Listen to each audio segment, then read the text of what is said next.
దిశ నిర్ధారణకు అంతిమ నిర్ణయం DNA టెస్ట్. ఉన్నది ఉన్నట్లుగా వాస్తవాలను శోధించి వివరించే మన DNA టీవీ, మన రాష్ట్రం, మన ఛానల్. సో అంటే ఏం చేస్తాను సార్, ఈ అస్త్రం అనేది దేనికోసం ఉపయోగపడుతుంది మన విజయవాడ నగరం? సో నేను ఫస్ట్ నగర పోలీస్ కమిషనర్గా వచ్చిన మరుక్షణము అందరూ వచ్చింది సార్, ట్రాఫిక్ అనేది ఎన్ని రోజుల నుంచో నడుస్తూ ఉంది, బట్ ట్రాఫిక్లో ఇంప్రూవ్మెంట్ జరగట్లేదు, అక్కడ ట్రాఫిక్ ఏదో చేయించారు అనేసి అంటారు. అంటే ఇది ఏం చేయాలనేది ఒక ఇది అనేది ఎవరికి ఉండదు. సో అటువంటి సందర్భంలో మేము ఈ అస్త్రం టూల్, ఆర్టిఫిషియల్ ఇంటెలిజెన్స్ టూల్ అనేది మనం అక్వైర్ చేసుకోవడం జరిగింది. అక్వైర్ చేసుకున్న తర్వాత ఇప్పుడు డేటా సోర్సెస్ లైక్ గూగుల్ కావచ్చు, ఓలో కావచ్చు, ఊబర్ కావచ్చు, ఇటువంటి డేటా సెట్స్ అన్ని కూడా వాటి నుంచి డేటా తీసుకొని రియల్ టైంలో ఒక జంక్షన్ దగ్గర ఎంత ట్రాఫిక్ కంజెషన్ ఉంది రియల్ టైంలో, అంటే ఇప్పుడు టైం ఉంది, ఇప్పుడు మీరు అక్కడ బోర్డు చూసారు, ఆ బోర్డులో కూడా మీకు అస్త్రం అలర్ట్స్ వస్తుంటాయి. సో అస్త్రం అలర్ట్స్లో మీకు ఒక ట్రాఫిక్ జంక్షన్ దగ్గర ఎంత కంజెషన్ ఉంది, అటువైపు 4 వైపులా, అటువైపు ఎంత కంజెషన్ ఉంది, ఇటువైపు ఎంత లెంత్ కంజెషన్ ఉంది, ఇటు ఎంత లెంత్ కంజెషన్, ఈ లెంత్ కంజెషన్ ఉంది, అట్లా 83 జంక్షన్స్ విజయవాడలో ఉన్నాయి. ఈ 83 జంక్షన్స్లో మనము ఎవ్రీ 15 మినిట్స్కి మనము కంజెషన్ క్యాలిక్యులేట్ చేస్తున్నాం.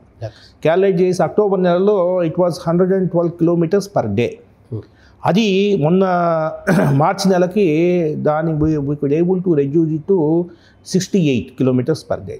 అంటే వీ హ్యావ్ ఇంప్రూవ్డ్.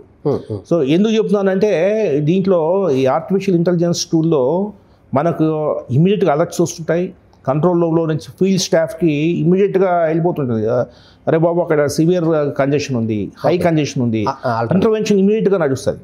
తర్వాత మనకు లెగసీ డేటా ఉంటుంది, లాస్ట్ 7-8 మంత్స్లో వాట్ ఈస్ హ్యాపెనింగ్. ఉదాహరణకి బెంజ్ సర్కిల్లో ఈవినింగ్ 5 నుంచి 6 వరకు బస్సెస్, స్కూల్స్ అన్ని వదులుతారు, బయటికి ట్రాఫిక్ అనేది వదులుతారని తెలుస్తుంది. అంటే మీకు అది తెలిసిందంటే మీకు అది డేటాలో కూడా మీకు కనిపిస్తుంటుంది.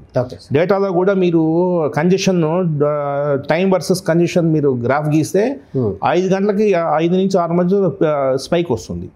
అంటే you need to focus at that point of time. Benz సర్కిల్లో పలానా టైంలో మీరు ఫోకస్ చేయాలి. సో అక్కడ ఒక ఇంటర్వెన్షన్ తీసుకోవాలి. అదేవిధంగా దాని మీద అనాలిసిస్ ఏం జరుగుతుంది. In fact we collected lot of data. ఏది మన బస్సెస్ ఎన్ని పోతున్నాయి, స్కూల్ నుంచి కార్స్ ఎన్ని వస్తున్నాయి, అన్నీ క్యాలిక్యులేట్ చేశాం. ఇది ఒక ఎత్తున. తర్వాత ఇంకో వైపున ఒక ఆల్ ఫంక్షన్ హాల్స్ని మనము వాళ్ళని కాన్ఫిడెన్స్లో తీసుకొని వాళ్ళకి ఒక బాట్ ఇవ్వడం జరిగింది.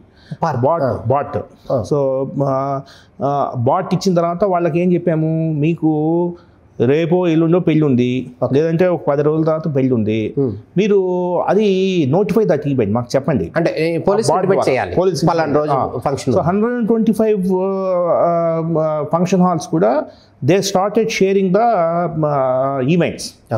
ఈవెంట్స్ అనేది ముందే చెప్తున్నారు. సో ఈవెంట్స్ ముందే చెప్పడం వల్ల ఏంటి, మనకు వాళ్ళకి ఏంటంటే ట్రాఫిక్ మేనేజ్ అవుతుంది, బాగుంటుంది. వాళ్ళకు కూడా అన్ని కార్లు వచ్చి ట్రాఫిక్ జామ్ అయితే వాళ్ళకి బాగుండదు కదా. సో వాళ్ళు కూడా దేర్ ఆల్సో హ్యాపీ. సార్ మీరు అది పెట్టిన తర్వాత మేము హ్యాపీ, మీరు హ్యాపీ, ప్రజలు హ్యాపీ. సో అంటే ఒక ఈవెంట్ని వాళ్ళు మనకు చెప్తున్నారు. అదేవిధంగా ట్రాఫిక్ అంబాసిడర్స్ అని 393 ట్రాఫిక్ అంబాసిడర్స్ మనం రిక్రూట్ చేసుకున్నాం. అంటే motivate, it's community policing concept అనమాట. అందులో ఈ 393 మెంబర్స్ ఏం చేశాము, బాబు నీ ఎదురుగ్గా ట్రాఫిక్ జామ్ అయితే యూ జస్ట్ బాట్లో you just take a photograph, share it. అంటే ఇది ఇంతకుముందు పోయింటి ప్లాన్డ్ ఈవెంట్స్, ఇది వచ్చేసి అన్ప్లాన్డ్ ఇన్సిడెంట్ సడన్గా. సో ప్లాన్డ్ ఈవెంట్స్ని నోటిఫై చేపిస్తున్నాం ముందే, అన్ప్లాన్డ్ ఇన్సిడెంట్స్ని ట్రాఫిక్ అంబాసిడర్స్ చేస్తున్నారు. సో మనం ఇంటర్వ్యూన్ అయిపోయేసి ఇమ్మీడియట్గా దాన్ని ఆ కంజెషన్ని తగ్గించేదానికి ప్రయత్నం చేస్తాం.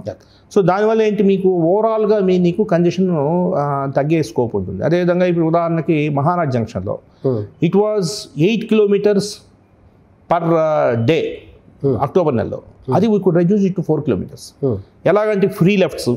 సో కొన్ని ఇంటర్వెన్షన్స్ మనకు తెలిసిన తర్వాత ఒక డ్రోన్ని అక్కడ పెట్టాము. ఇట్లా మనం ఏంటంటే ఈ ఆర్టిఫిషియల్ ఇంటెలిజెన్స్ టూల్ మనం ఒకటి అక్వైర్ చేసుకొని దాన్ని ట్రాఫిక్ కంజెషన్లో ట్రాఫిక్ మేనేజ్మెంట్కి ఉపయోగిస్తున్నాం. అందుకే ఇప్పుడు మీరు గమనిస్తే ఇప్పుడు ట్రాఫిక్ బాగాలేదంటే బాగాలేదు ట్రాఫిక్ పోలీసులు సరిగ్గా చేస్తున్నారంట, బాగుందంటే మీరు మాట్లాడరు. సో ఎందుకు మాట్లాడరు మీరు? మీకు తెలియదు, అంటే ఎప్పుడో ఒకసారి అయినప్పుడు మీకు మనసుకు రాదు.